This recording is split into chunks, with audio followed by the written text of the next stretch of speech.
Krishna Padan Sahaganlalita Shri Vishakhanitumascha. Hey Krishna Karuna Sindhu Dina Bandhu Jagatpate Gopesha Gopika Kanta Radha Kanta Namastute Tapta Kanchana Gaurangi Radhe Vrindavaneshwari Vrishabhanu Sukadevi Pranamami Hari Priye Vanchakalpatarubhascha Kripa Sindhubhaiva cha Patitanam Pavanebhyo Vaishnavbhyo Namo Namah. Jai Shri Krishna Chaitanya Prabhu Nityananda Shri Advaita Radha Shri Vasadi Gaur Bhakta Hare Krishna, Krishna Krishna, Hare Hare, Hare Rama, Rama Rama, Hare Hare. Hare Krishna. So I welcome you all for the discourse in Bhagavad Gita. Bhagavad Gita is a scripture that has been actually spoken by the Supreme Lord, Sri Krishna himself. So he is the Supreme Lord, he is the Supreme Personality of Godhead, who gave us this beautiful conversation. I would request you all to please maintain silence. The class is going on. Please maintain silence. So Bhagavad Gita is a conversation between Krishna and Arjuna in the battlefield. And Krishna speaks to Arjuna, and Vyasadevji has compiled it in the form of a scripture and given to us. This is the manual for all of us. It is a manual that helps us to be active in this human life. What we have to do and what we should not be doing, it is described here. Krishna speaks of 5 topics in Bhagavad Gita. He speaks to Arjuna about the 5 things that is there in the Bhagavad Gita. He talks about all the jivas, he talks about all of us, all the living entities, who are they, why are they here, what is the purpose of them being here, all the living entities. Then he speaks about himself, who he is the Supreme Personality of Godhead. He is actually the Supreme Personality of Godhead means he is the God, he is the Supreme Lord. And he speaks all about himself, except his pastimes. He speaks about his name, form and qualities. The pastimes are included in the Srimad Bhagavatam, not here. And this is a scripture of 700 verses. 700 verses, which are most of them spoken by the Supreme Lord himself, with few questions coming from Arjuna. Arjuna asks, it's a conversation, it's question and answers. It's all the questions by Arjuna and the answers by the Supreme Personality of Godhead, Krishna himself. He gives us this knowledge of these 5 things that I'm speaking about. Prabhupada talks about it in the introduction of Bhagavad Gita. He speaks that. Krishna talks about himself. He talks about the living entities, that is all the souls. And he says, I am there in the form of Paramatma in everyone's heart. I'm residing there. Though I am the Supreme Lord, I reside in my Dham, Golok Dham. He says, I live there, but out of my compassion, in my extended form, I am there in the Paramatma form in everyone's heart.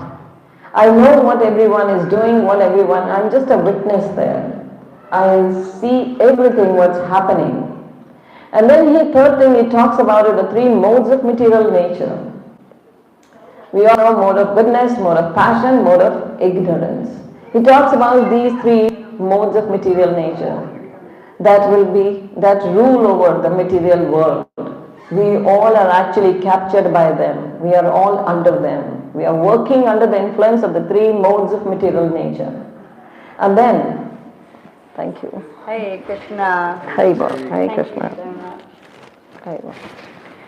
And then Krishna talks about the 3 modes of material nature. And then the 4th thing he talks about is time. He says time, it's me, Kal. In Sanskrit we call it Kal. He says it's me. I am the Kal. I am the time. So everything is moving under the time in the material world. Nothing can go beyond time. Only Krishna is beyond time. So these 4 things are eternal. Eternal means they will be always there. They will never stop. Nobody can stop them. Krishna will always be there. He is always going to be the Supreme Lord. We jivas, the souls, will be always there. The souls will be always there. Soul never dies. Krishna tells about this in the second chapter of Bhagavad Gita. Nobody can kill the soul. Nobody can ignite the soul. It cannot die. It cannot be put on fire. No weapon can kill it. The soul will always remain there. And Krishna talks about the soul in the Bhagavad Gita. He says, though your soul is my part and parcel, it belongs to me. Like we have our body, we have different parts of the body. Likewise, Krishna says, the soul is my part and parcel. Bhavavancha jivaloka jivabhuta sanatana manashishtani indrani prakrtisthani kharshati. He says everybody's soul, even an ant soul, even an elephant soul, even our soul, it belongs to Krishna. It's his part and parcel. But in the animal form, in the aquatic form, or in the bird form, we actually all actions are computerized. We cannot go beyond those actions. We cannot understand Krishna. Wisdom is there only in the form of human life, and that too in the form when we have crossed over 3 lakh, it says here, then we have 4 lakh there are 400,000 kinds of human forms. There are 84 lakhs of species we have crossed over to get this human form. And especially when you enter into a consciousness of a Vaishnava. So that is very important. In that only you can understand Krishna. And that only you can serve Krishna with full love. So when we become a Vaishnava, that is when we can serve Krishna with love. That's what Krishna is asking. That's the purpose of human life. So Krishna talks about these 4 things. There's one prime thing that I haven't spoken as yet. That's the 5th thing Krishna talks about in the Bhagavad Gita, which everyone is very well aware of that. Everybody actually connects Bhagavad Gita with that. Who would tell me what I've missed out? What I haven't spoken as yet? The 5 things in Bhagavad Gita. The Krishna himself, the Supreme Lord, all the jivas, modes of material nature, time. What is the 5th thing? Karma. Karma. Karma is, everybody says, Karan hi sare. Bhagavad Gita is all about karma. So what kind of karma one should do? What activity one should do? Because everybody is performing all the time action. We are always performing any action. Any action we do, any activity we do is an action. So all the actions have their reactions. One should remember that. In science we have read in the schools. Every action has we have read equal and opposite reaction, but every action has a reaction. So Krishna talks about this in the Bhagavad Gita, that what kind of action one should do. So and what kind of reaction when we do action we do, the reaction comes. So how should we act that reaction does not affect us? What should we do? Because every action we perform will bring a reaction. You do goodness to someone, you get the piety that you have performed. Now you will get the reaction in the form of that, the charity you have done. And that will bind you if you do that action. And if you do an action that is against the scriptures, eating non-veg, drinking alcohol, this is called vikarma. When you perform such an action that is against the scriptures, you will get the reaction that's going to be negative now, because you have committed a sin. The sins, they come up in our lives as distresses, as grief, as pain. But the punyas, the charity we have done, will bring happiness in our life. But what should we do, Krishna says, to bring bliss in your life? Because the piety we have done, that will bring the reaction that will be very minimalistic in the form of bliss. It will be temporary. Because this world is temporary. In this temporary world, if you do a charity, you are bound. And then what happens? You will get the reaction, but that is again going to be temporary. You will not have a permanent reaction. You will not get the permanency in your reaction. So how do you get the permanent reaction that is equal to bliss? That's equal to anandam. In Sanskrit we say anandam. That's bliss. How do we get such a reaction? Krishna talks about that. He talks about karma, karma in Krishna consciousness. What kind of a karma you should do? So we all know about karma. We think, oh, when I'm taking care of my family, that's the biggest. Krishna has sent me for this karma and I'm doing it very nicely. I'm taking care of my family very nicely. Yes, that's very good. But the real purpose is you are staying in your family life and you're not connecting them to Krishna consciousness. Your karma is not complete. It's not done. You have to actually provide your family with everything what they need, but in Krishna consciousness. Your Chaitanya, your consciousness plays the role. So your reaction, what you are doing, these 5 things Krishna talks about. And karma is not eternal. 4 things are eternal. Eternal means they will remain always. Nobody can change them. They are beyond control, they are beyond any change. They are changeless. Nobody can change the rule that there will be 3 modes of material nature in this world. Krishna says in whatever mode you are situated, you will be performing that karma. Arjuna asked another question to Krishna. I don't want to commit a sin and still I'm committing a sin. Why does this happening? I don't want to commit sin, but I'm forcefully put to commit a sin. Why this is happening? Krishna tells him, Kameshe Krodeshe Rajaguna Samadhava. Because you have placed yourself in the mode of passion. When you are in mode of passion, then sins will be committed because you are obsessed. You want more and more and more, and you are confused. The mode of passion means you are confused. You don't know what is right and what is wrong. I often give the example to understand the 3 modes of material nature is, if there is a person, he is asked to go into a room that is all dark, there is no light in that room, and there are 3 bricks lying there. One is made of gold, one is made of silver, one is made of iron. If somebody tells you, go inside and get the best brick out of that room, and it's all dark, you don't know what to pick. You're totally ignorant about it. It's all dark. And you might place over the iron brick.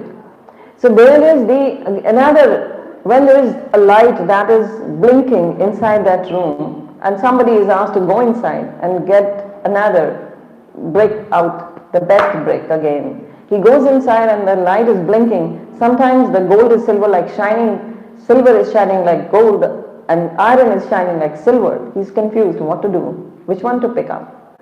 He can't pick up the right one. Just by chance, coincidence, he might pick up. But Krishna says there is no coincidence in my Bhagavad Gita. He speaks about there is no word as chance. Nothing happens by chance. I am there to plan for everyone according to their karmas. According to their actions, everything is planned by me. So one who enters the room when it is fully lit up, when there is all light inside the room, that is the mode of goodness. When you enter that room in full light, you will pick up the gold brick. In an instant you know this is the best brick I have to pick up. So this is the mode of goodness. Mode of goodness is one where knowledge is there. When you have the knowledge of the scripture, when you understand Bhagavad Gita, then your actions will be perfect. When you enter the room, it will be fully lit up for you. You know what to pick up. It is said in the scriptures, Vedanta Sutras, the first line of Vedanta Sutra is Athato Brahma Jigyasa. Ask yourself, be eager, be inquisitive. If you really want the spiritual life, you have to be very inquisitive and very eager. That is Rupa Goswami, a famous saint. He says that one price to pay for being spiritual is lolim, greed. We have greed for material things, but we have no greed for spiritual life. We come to the temple, we bow down before the deity, or at home also if we have a deity, we just do the duties. We actually have no love for them. We actually perform the love is only for the family. To remember your son, your parents, your siblings, you don't have to perform kirtan. You don't have to play mridanga or kirtans. You just remember them always. You never forget your parents, your love for your parents, your mother, love for your children, it is there in your blood. It's always there in your mind. It's in your consciousness. But to remember Krishna, you have to put force. You have to play mridanga. You have to play kartal. You have to come to the temple, pay obeisances. And then as soon as you leave temple, you are outside, you again forget Krishna. But what to do, how to remember Krishna always? So that's the million-dollar question. How to remember Krishna always? How to have him in our consciousness, imbibed in us. He is in our blood. Always we remember him and we never forget him. Krishna places this in the Bhagavad Gita. Again he says, your final examination will happen whether you come to me or you go back into this material world and fall back into the 84,100,000 species again, will be tested at the time of death. Where your consciousness is at the time of the death will be your final examination. So the final, and that's why Krishna has kept this condition. You know why he has kept this condition? Who would say? He has kept this condition that at the time of death, you will either come back to me or either you go back into the material world. So why has he kept this condition?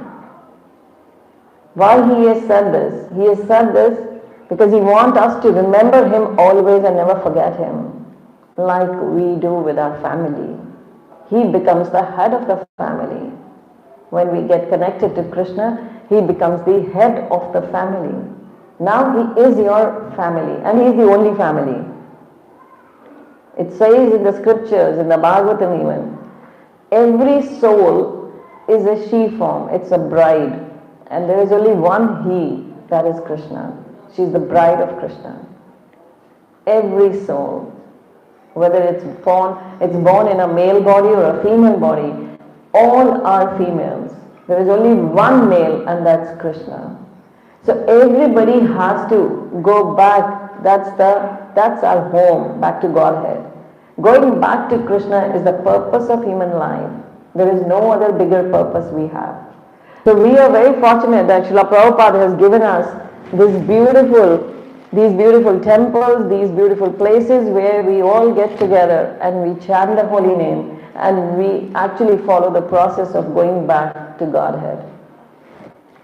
So there is said that these three modes of material nature will keep on actually ruling us unless we try to be out of them. That is why Prabhupada gave us the chanting of holy name and offering prasadam.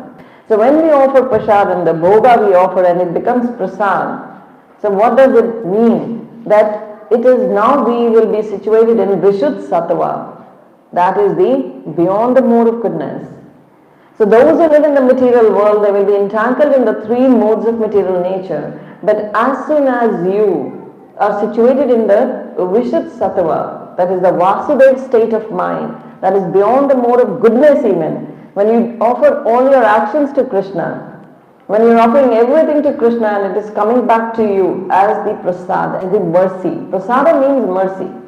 Prasadam, the word prasadam itself means mercy. When we say, oh, we offer the fruits and vegetables to Krishna and we offer the bhoga to Krishna, now it's after some time we pick it up the plate and we say now it's prasad.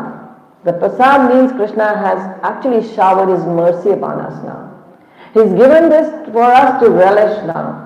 Those who have prasadam always, those who chant the holy name always, they are situated in a mode of, that is beyond the goodness, they are in the mode of Vasudeva state, Vishuddha Sattva. So everybody should try to actually place themselves in Vishuddha Sattva. Everybody should try to be a servant of Krishna.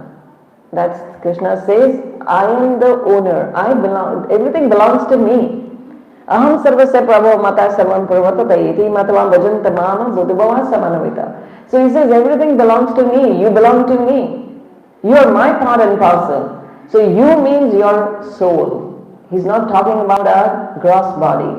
We have two bodies. One is gross, made of 5 elements. One is subtle body, made of, which cannot be seen with the naked eye. That is the subtle body, made up of mind, intelligence and false ego. So mind, intelligence and false ego, they cannot be killed because you can't see them. How will you kill them? The gross body, you can see it. It's made of 5 elements. So everything is dying on its own. Every moment the gross body is dying. It's made of 5 gross elements and it's dying on its own. But the subtle body is not dying on its own, and it has entrapped the soul in it. The soul is entrapped in the subtle body. That is why we take a birth again. There is rebirth, again and again reincarnation happens. That is the danger of us falling down back into the 84 lakhs of species, because we are not taking care of our subtle body. This subtle body has to be killed. This is our Chaitana, our consciousness.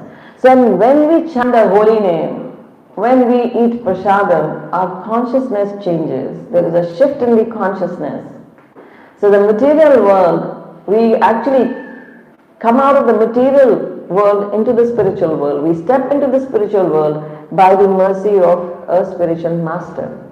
By the mercy of, when we enter the temple, it's Prabhupada. Prabhupada is the preeminent Shiksha Guru for everyone. So we take up from him. We read the Bhagavad Gita commentary, try to understand Bhagavad Gita, then Krishna blesses us so we can go into the depth of Bhagavad Gita. So here we are talking about that how our consciousness changes. So the subtle body that has entrapped the soul will release the soul when it's dead, when it dies. So one should not die.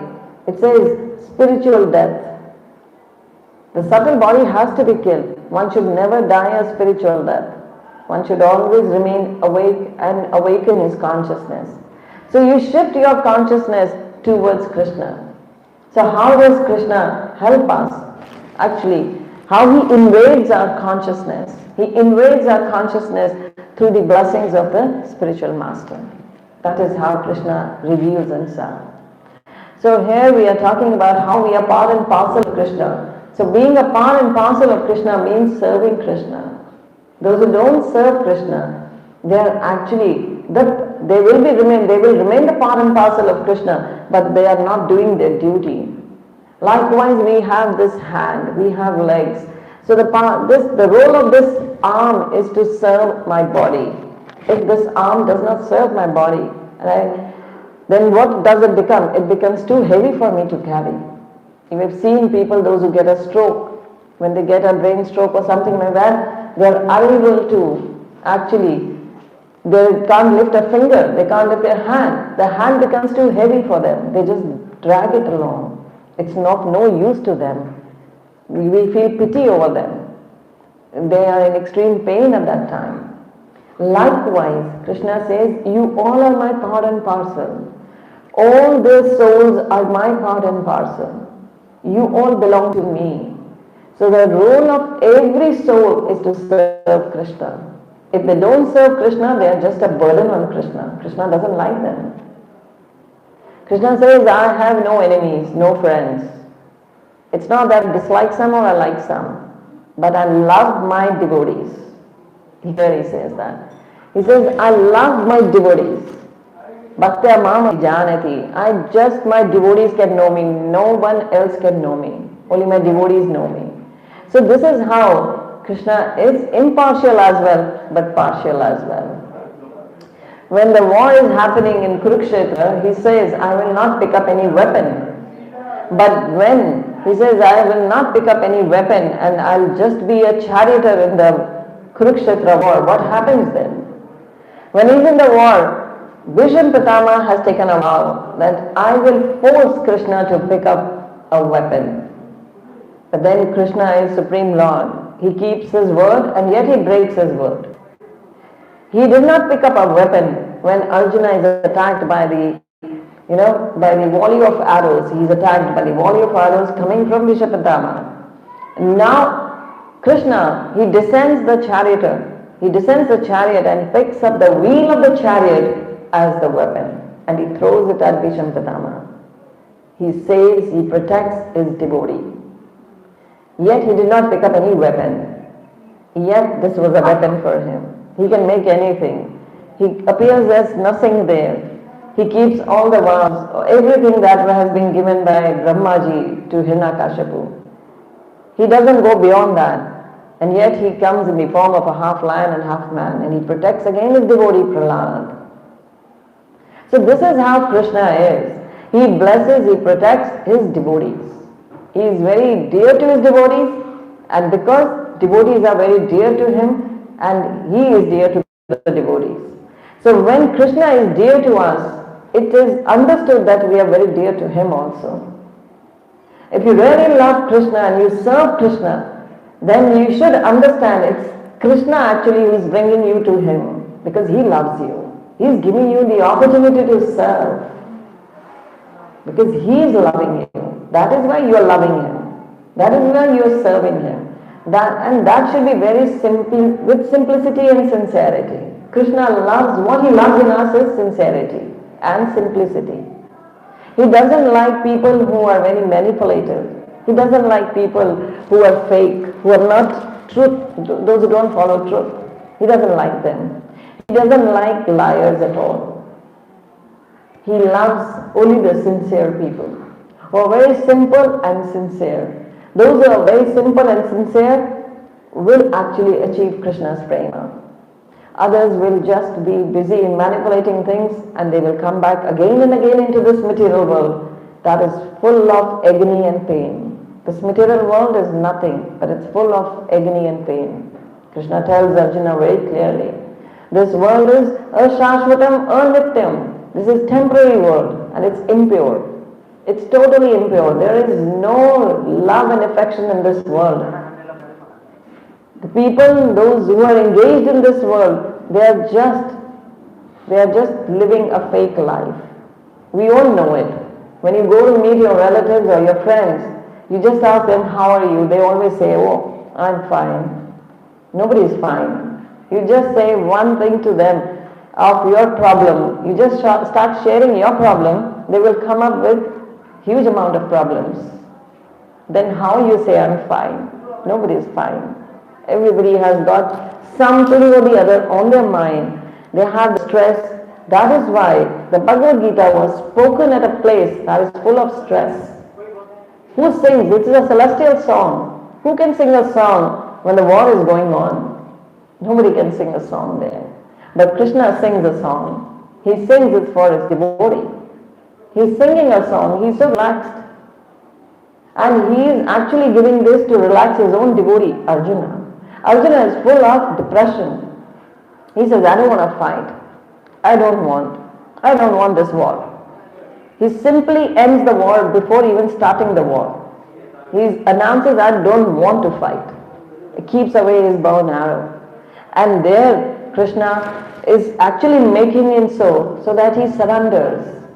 The first thing then Arjuna says is, I am totally bewildered. I don't want to fight. I don't want this kingdom.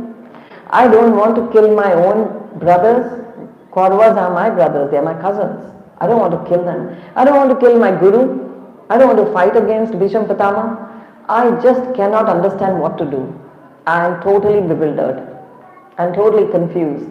So everybody, he is just like us. Krishna is portraying this before us because we all in this Kali Yuga have a Kurukshetra of our own. We all have a mini Kurukshetra in our hearts. We all are bewildered. We all don't know how to make decisions in life. Even the kids, they have, I don't know about here, but in India they have a lot of pressure. A lot of peer pressure, a lot of social pressure, a lot of school pressure they have. They undergo a lot of things. As a small kid, they have to carry big bags on their bags and then they have to study hard, give exams. So they all also, everybody is under pressure. But how do you relax out of it? How do you come out of it? So Krishna is actually, he put Arjuna in such a situation that Arjuna speaks about this pressure. He says, I am all stressed out, I am totally bewildered, I don't want to fight. And then Krishna is waiting for him to just say one line. When he says, I surrender, I become your disciple. Shishyaste mam shadibam tvam prapannam. When Arjuna says, oh, I become your disciple now, guide me. You are my spiritual master now. You are my guru. Otherwise, he was just taking him to be as his friend. He never accepted guru. He was just taking him as God or his friend who has all the powers. But now he accepts him as the Guru. Has a much more bigger position than Krishna, because Guru has the power to give you Krishna. Krishna cannot give himself to you unless Guru approaches the Supreme Lord and places you before him. That is how it is. Guru has got bigger role to play in our lives. That is what Srila Prabhupada played the role. If Prabhupada had not gone to America, these temples would not have been here. People would not have been visiting them and getting the blessings. So those who come here just to take darshan even, they are being blessed. But those who give their ears and listen to the Bhagavatam, they are more blessed. And those who what they listen and put it to application in their lives, they are the supremely blessed. Then they will go back to Godhead. The rest will take ages. They will come back again and again and again till they finally surrender. Then they will go back. Unless they finally surrender. So when we hear this and we apply this in our lives, we become surrendered. We put it in application and then the surrender comes. So there's a beautiful story often heard by my spiritual master, by him we have often heard. When there was a cobbler and a brahmana, both were sitting doing their duties. The cobbler is mending shoes, sitting under a tree. But when he's chanting the holy name, he gets up early in the morning, chants the holy name.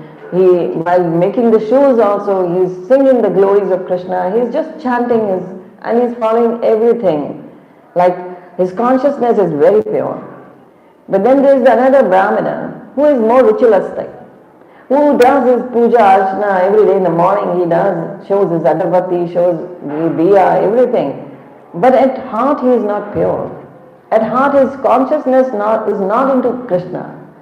He goes to the temple, he has a temple, he is worshipping there, he goes before Krishna, that's all. His role is that. But he expects that Krishna will take him back. Both of them. So Naraji comes to this Brahmana and says, I am going to meet Krishna soon. Do you have any message for Krishna? The Brahmana says, yeah, I have been performing everything very religiously. Every day morning, all the rituals I do, I get up in the morning, I do everything what a good Brahmana should do. I do that. And he was fully puffed up. He was very confident that he is very perfect. So Naraji says, okay. He says, when you are going to Krishna, just ask him, when will I come back? When will I go back to Godhead? When will I be released? I'll be liberated. So Naraji says, fine. And now Naraji goes to that cobbler. And that cobbler says the same thing. You're going to Krishna, please ask him, when will I be liberated? When will I go back to Godhead? When will I see him? So now Naraji goes back to Krishna and he tells both the things, what the Brahmana has asked and what the cobbler has asked. Now Krishna replies to him and he says, when you go back, you tell that Brahmana, it will take many births before he comes back. And he says, to the cobbler you say, as many leaves on the tree where he's sitting, underneath the tree he sits, as many leaves on the tree is there, those many births he has to take when I will give him darshan, when he will see me. And one thing more you tell to both of them, that when you came to see me, I was passing through an elephant through the eye of the needle. So the eye of the needle, I was passing through an elephant. Now he comes back, Naraji comes, he meets both of them. He goes to the Brahmana, he goes to the cobbler. He tells the Brahmana, it's going to take many rebirths for you to go back to Godhead. Krishna has said that. He says, how can that be? He really gets annoyed. He said, I have been doing everything so religiously. How can Krishna say that? I'm dead sure I will go back in this lifetime itself. And I think so, you're just lying. And Naraji smiled. And Naraji said, there is one more thing. When I met Krishna, he was actually making an elephant pass through in the eye of needle. He said, see, I told you, that can never happen. How can an elephant pass through an eye of the needle? You are simply lying. You never went to Krishna. You are just making a fool of me. And Naraji again chanting Krishna's name goes to the cobbler.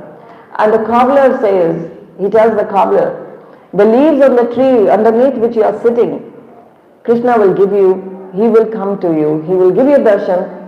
Only these lifetimes will pass off when the leaves, you can't count the leaves of the tree, they're almost infinite.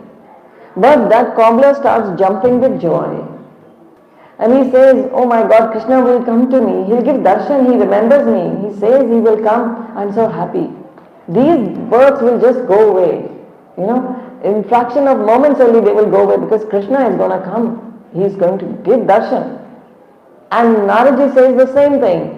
When I met Krishna, he was making the elephant pass through the eye of the needle. And now the cobbler jumps all the more. And he says, oh my Krishna can do anything.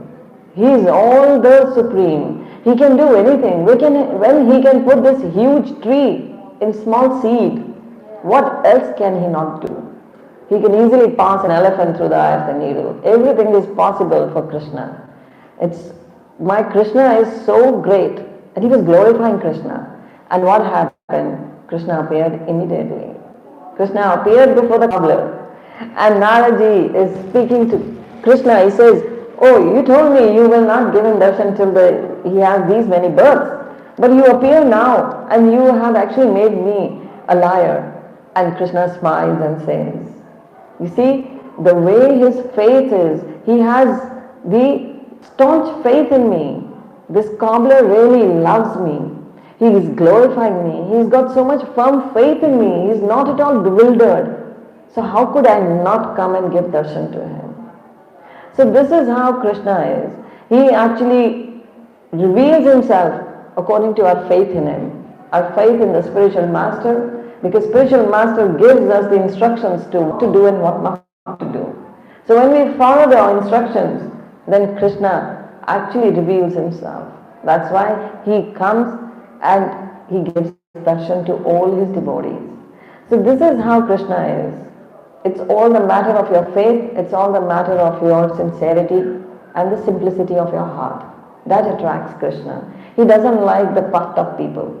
He never likes the people who are very egoistic, who have a lot of ego in them. He doesn't like them. He likes only those who have compassion in their heart. Only compassion actually brings love in your heart. If you have ego, there is no place for the love to be in your heart. Then you cannot love everybody. Krishna loves those who love everybody. Those who don't distinct between, they don't make distinctions, oh this is my enemy, this is my friend. For them everybody actually belongs to Krishna. Prabhupada used to see, in everything he used to see Krishna. So that is how it is. Krishna is there in everything, and yet he resides in his dham, in the Golok dham. And yet he resides in the Vigraha form before us. He is very compassionate. That's why he appears in the Vigraha form to accept our services. We can show our love to him here. That we will be showing when we go back to Godhead. You can serve him here so that you can go back to Godhead and serve him there. So those who don't serve him here, they will not get the permission to enter the Golok Dham to serve him there. So this is the practice we have been put into. And that's the mercy of the spiritual master. That's the mercy of our Shiksha Guru, that's Srila Prabhupada. So with the mercy of the Shiksha Guru, learning spiritual master, then you get the initiating spiritual master, the Diksha Guru, who actually trains you and puts you into the service of Krishna. So that is how Krishna consciousness is. It's all the matter of your consciousness. You just have to change your consciousness and you're connected to Krishna. You just have to add Krishna to your life. You don't have to subtract anything. Spiritual life is just addition. It's the mathematics of addition. Just add Krishna to your life and rest things will automatically get subtracted from your life. All the vices will go away on themselves. You don't have to bother for them. All the good qualities will manifest in you. All the divine qualities will manifest in you. That is the real manifestation. These days the kids talk a lot about in India about manifestation. So that is how manifestation happens. When you surrender and you actually talk of Krishna, all the divine qualities will manifest in you automatically. voluntarily you will be Krishna consciousness. Hare Krishna. So any question anybody has? No question? Yes, Prabhuji. Yeah, kill the subtle body. Kill, yeah, you have to murder your subtle body. You have to kill your ego. You have to kill your mind. Give your mind to Krishna. Krishna says to Arjuna, give your mind and intelligence to me and then fight. So Krishna is asking from everybody their mind and intelligence. Krishna says, work with my mind. Keep me in your mind. And intelligence should be surrendered to me. Work with my intelligence. What I am saying, do that. And then the false ego will die. False ego has to go. Unless the false ego goes, unless the pride goes away, Krishna doesn't appear. Krishna comes to us. The subtle body actually is entrapping the soul. The soul doesn't get released till the subtle body dies. Because the subtle body is the one that will be carried to the next birth. The next body, the subtle body enters first. So that is why a child who was never taught music starts singing, start actually doing everything what he was never taught by us. Two siblings, the two children born to the same parents. One is different, the other is different. From where did they get all that? Because they carried their own subtle bodies with them. And whatever actions we do here, they get embedded in the subtle body. They become sanskaras. So that is why some may advance in bhakti very fast because they have brought the sanskaras with them. In the previous births, they had some bhakti in their account and that was embedded in their heart. And Krishna gave them the opportunity and then Guru came in their lives and they get blessings. So this is how the subtle body carries all what we did in the past. The impressions are there. It's we talk about the hardware of the computers and the software. So this is the software we have. It goes with us. We die, the body is burnt, soul comes out, but soul is again back into the material world. It has to take birth again after some time, according to their karmas. So the subtle body is very difficult to actually get rid of. It's very difficult to give your mind to Krishna. It's very difficult to actually work with Krishna's intelligence. And it's very difficult to give your false ego. We become a devotee also, then also we carry our false ego. We say, oh, I belong here, I don't belong to this temple, I belong to that temple, I'm in this group, I'm in that group, I should not speak to this person, I should not talk to that person. Nay, they are devotees even. This is the problem all over the world. But the one has to actually give up the false ego. He should see, oh, he belongs to Prabhupada, he belongs to Srila Prabhupada. So for him, everyone is actually coming from the Prabhupada. It's a representative of Prabhupada. So he should love every devotee, give love to everyone. So false ego has to go. I've seen people who had false ego and they kept on chanting and they really want to discard it. Ultimately they are able to do it.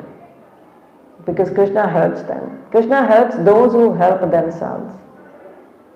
God helps those who help themselves. Those who don't help themselves and leave it to Krishna, okay, when Krishna, that day will never come. Because Krishna sees whether you are sincerely trying to follow your spiritual master or not. If you are very sincerely following the spiritual master's words, because spiritual master's words cannot be different to what Krishna is saying, what Prabhupada is saying. They cannot be different. The spiritual master actually will make you a nice devotee, will make you surrender to Srila Prabhupada only. And Srila Prabhupada is connected to Krishna.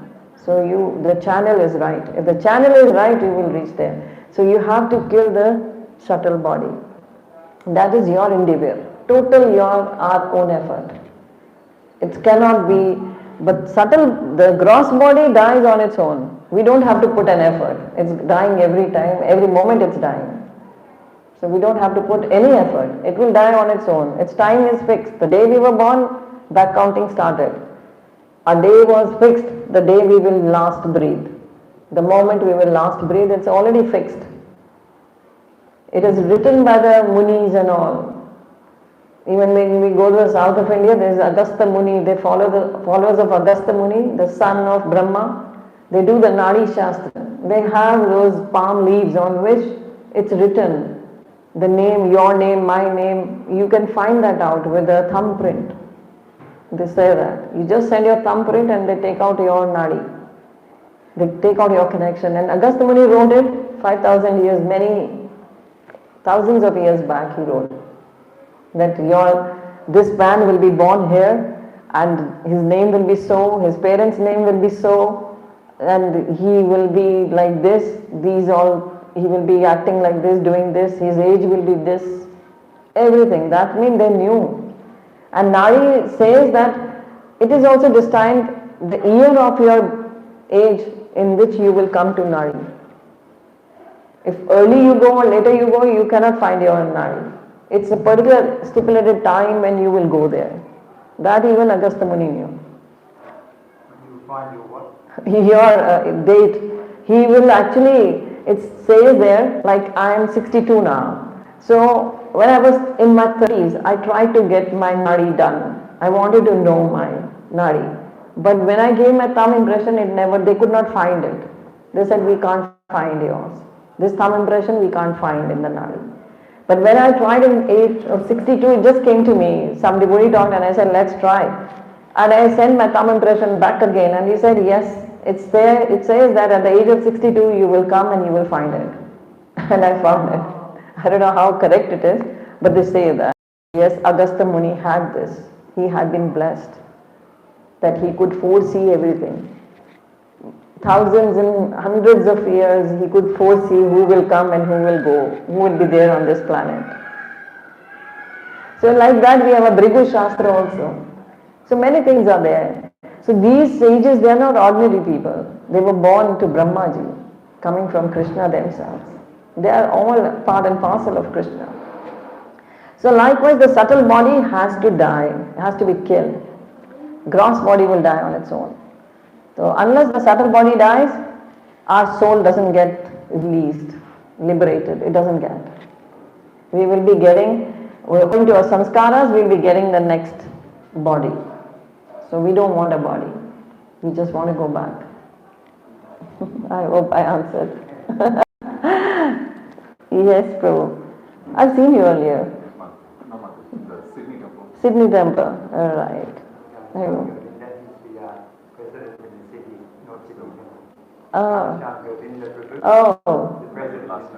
You met me earlier also, 2008 or so? Yes, mother. Right? Part of the youth group. Yeah.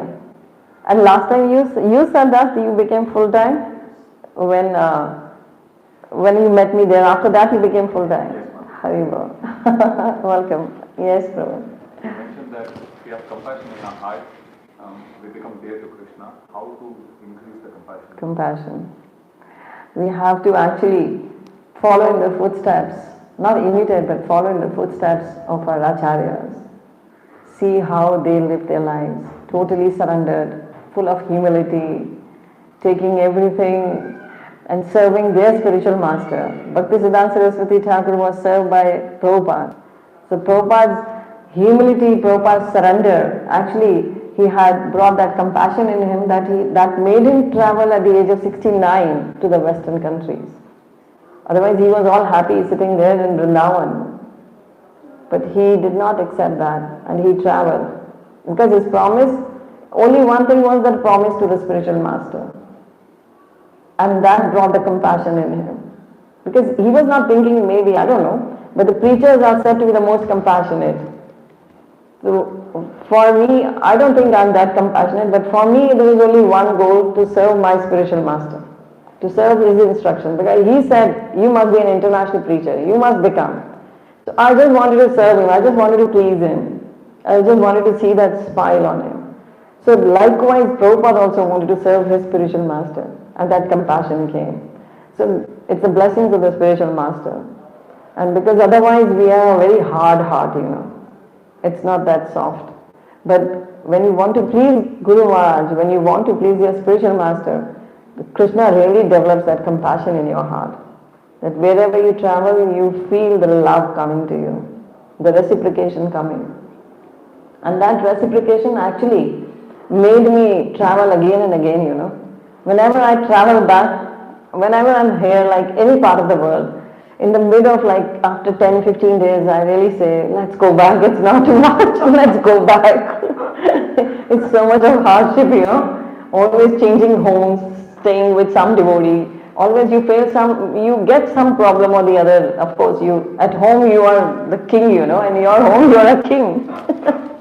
But then here, when you are changing so many homes, like 2 days in somebody's home, 4 days in someone's, so you have to adapt with them all the time. You are changing, adapting there because you are staying at someone's place. You can't just be the boss there. So, but then I feel like, and it's such a big, putting up the suitcase on the conveyor belt, taking them off, packing, unpacking, so much of hassle. But then again, when some time passes away, I go back, and then again 2-3 months pass again, I say, I have to keep the promise. Where next? I should plan now. I should go now. I should pack up my bags and then again go. So, you see, it's only that drives me. I may say that I'm very compassionate, I don't know, but it's Guru Maharaj. He drives me. He actually said, I just follow his order.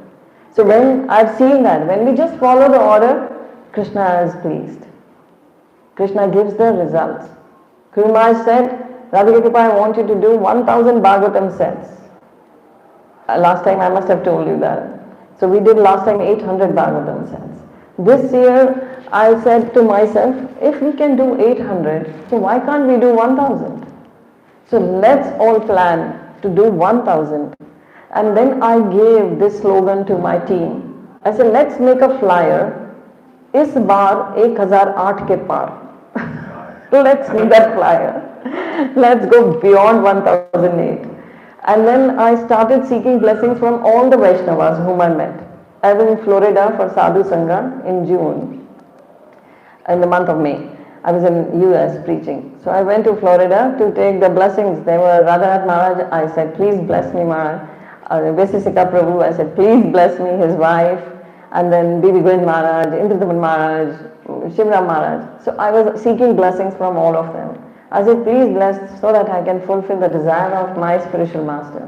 Before I leave this planet, I really should have done 1000 at least once in my life to please him. Because Guru Maharaj would always tell, if somebody would applaud and say, oh, when we had done 400, even 430, 440, so everybody is saying, my God, 400. And Guru Maharaj, everybody would clap for you. And I really feel, wow, I felt nice, wow, I've done really something. And then immediately Guru Maharaj says, from his Vyasasana, he said, her target was 1000.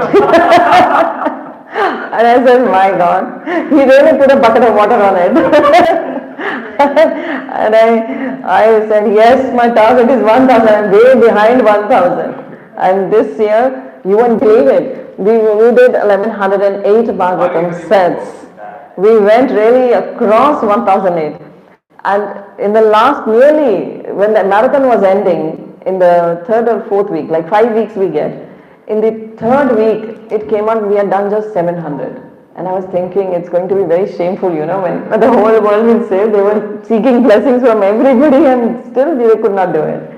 And I really felt, I was so much stressed out. So we were holding all, because it's all Zoom meetings. For me, it's nothing physical. I may meet few physical, those who are living in Delhi, but the rest are all scattered all over the world.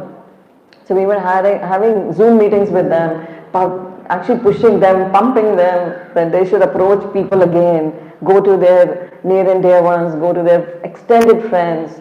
Everywhere they should try. We should actually try everything, in this, what pressure we had.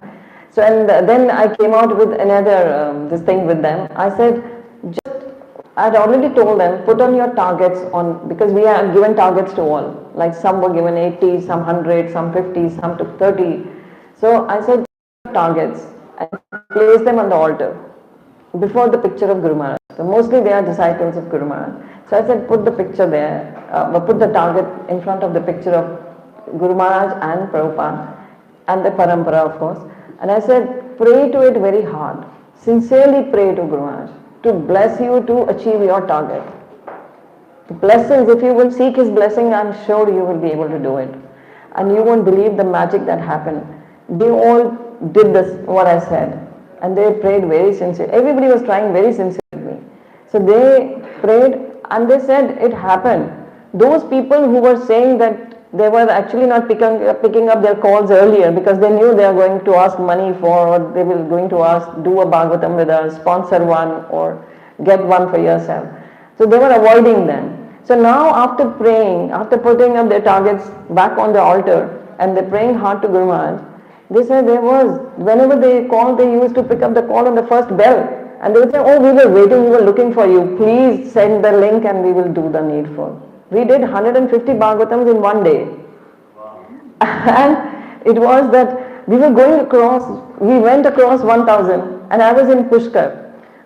There was Guru Maharaj's retreat going on in Pushkar. So I had not gone, I was so busy in this.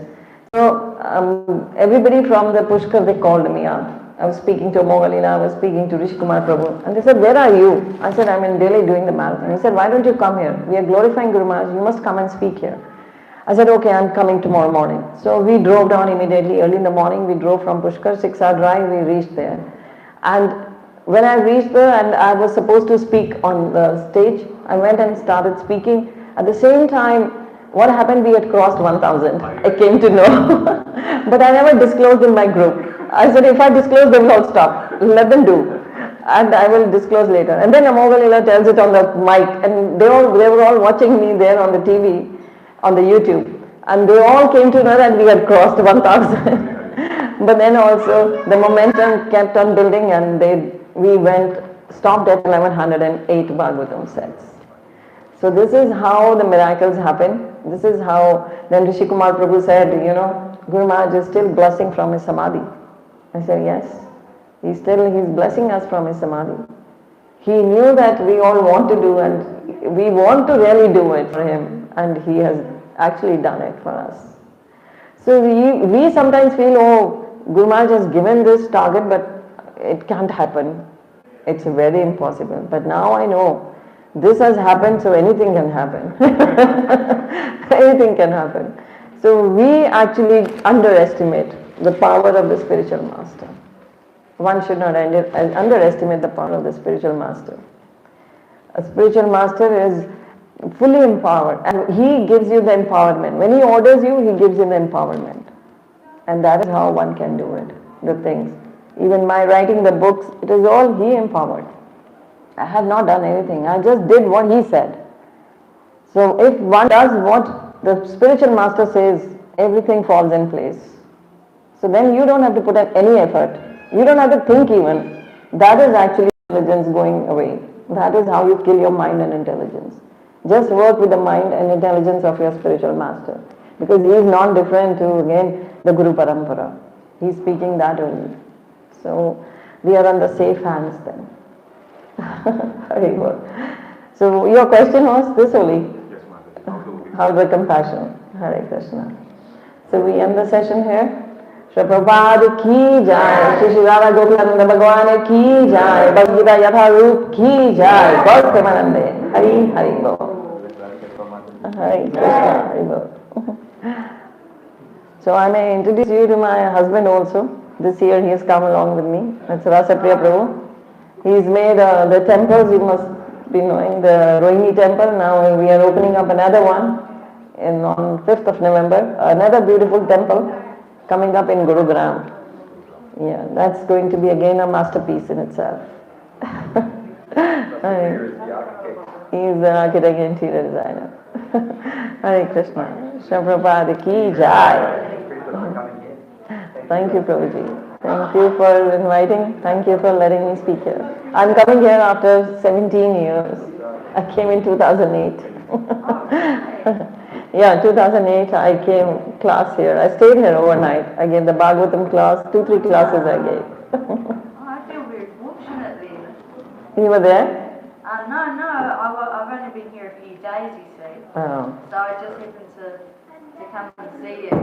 Very fortunate. Very well. This is back in America. She's just moved over to Australia from New Zealand. Okay. By every fortune. Good. You're fortunate. Keep on serving. Very good. Last time after hearing your Bhagavatam class, all the brahmachari said that sounded like a brahmachari class.